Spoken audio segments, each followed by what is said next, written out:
Elsewhere tonight, as questions have circulated about the policies and practices of the embattled Delaware River Port Authority, NJN News has gotten a hold of a comprehensive ethics policy that was drafted but never adopted by the board. Critics say stricter controls might have prevented some of the problems the agency is currently experiencing. State House correspondent Zachary Fink has the story.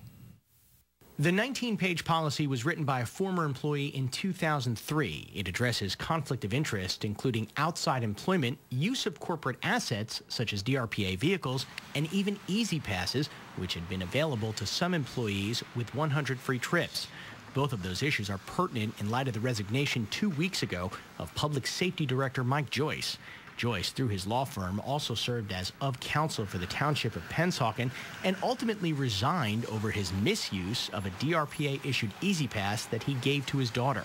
The frustrating part for me was that coming across the information in the last few weeks, I noticed that this had been sitting in a drawer basically since 2003, the end of 2003 and early 2004. And this is a document that basically addresses a lot of the concerns and most definitely a lot of the changes which we're looking forward to make now.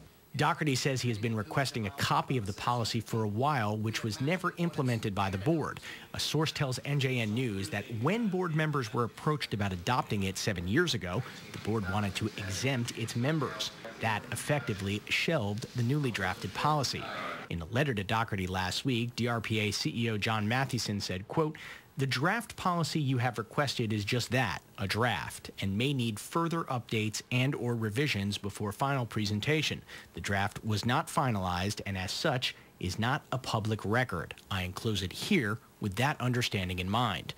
The DRPA has previously pointed to its current ethics policy in its Policies and Procedures Manual from 1997. The 2.5-page guideline states, among other things, that, quote, "No commissioner or employee of the authority shall engage in or accept private employment or render services for private interests when such employment or service is in substantial conflict with the proper discharge of his or her official duties."